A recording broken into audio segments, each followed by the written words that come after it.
Le soleil le matin se lève, le soir il se couche. Le temps va, et pourtant il est toujours là.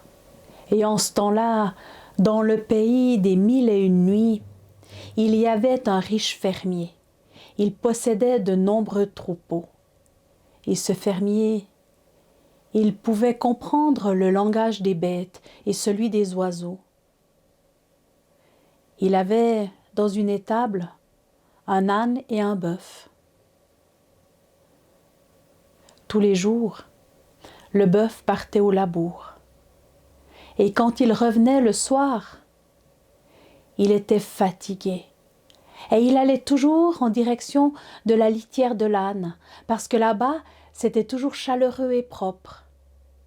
Et un soir, le fermier a surpris une discussion entre le bœuf et l'âne. Il a entendu le bœuf dire à l'âne: « Tu sais, mon ami, je suis fatigué, fatigué, fatigué, tous les jours. Je dois travailler. J'ai le joug sur le cou et c'est lourd. Et quand je reviens le soir, toi tu es là, sur ta litière toute fraîche. Tu as de quoi manger. Tu peux te reposer toute la journée parce que le maître ne te monte presque plus. »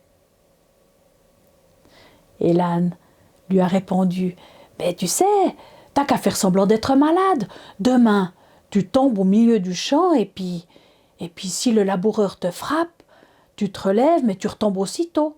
Et puis surtout, ne mange plus pendant 2-3 jours. Comme ça, ils comprendront que t'es malade. » « Oh, mais ça c'est un bon conseil, » il a dit le bœuf. Et aussitôt, il a commencé à appliquer les bons conseils de l'âne. Quand le laboureur est arrivé ce soir-là pour donner le fourrage, le bœuf n'y a pas touché. Et le lendemain, le fermier qui avait tout entendu de la discussion, il a dit au laboureur: « Ah, j'ai l'impression que le bœuf il est un peu fatigué aujourd'hui. Laisse-le tranquille à l'étable. Prends l'âne pour faire son travail. Tu lui feras faire le labourage comme on fait avec le bœuf d'habitude. » Et c'est comme ça que le laboureur a pris l'âne pour le travail ce jour-là.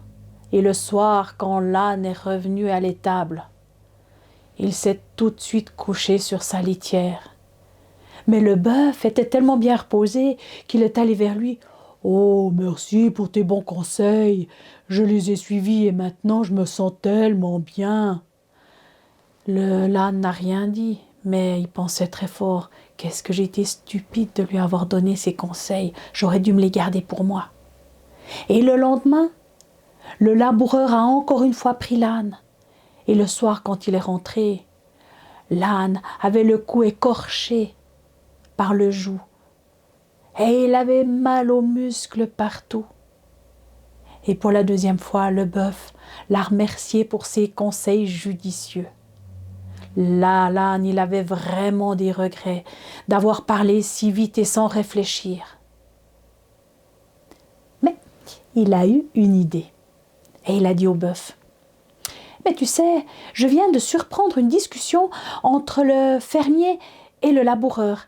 J'ai entendu le fermier qui disait: « Si le bœuf il est encore malade demain, on va l'amener à l'abattoir. Je te dis ça, je te dis rien d'autre, c'est un conseil d'ami, fais-en ce que tu veux. » « Oh, bah tu fais bien de m'avertir, alors dès demain je vais me remettre à travailler avec bonne humeur. » Et c'est comme ça que le soir même, le bœuf a mangé tout ce qu'il avait dans son auge. Il n'a pas laissé une miette. Et le lendemain, quand le laboureur l'a sorti de l'étable et que le fermier et sa femme passaient par là, le bœuf s'est mis à gambader joyeusement pour montrer qu'il était en pleine forme. Alors le fermier et sa femme et le laboureur, ils ont éclaté de rire, ils sont même tombés à la renverse. Je me suis demandé si c'était l'âne et le bœuf de la crèche. Je ne le sais pas. Par contre, ce que je sais, c'est que le soleil le matin se lève et le soir, il se couche.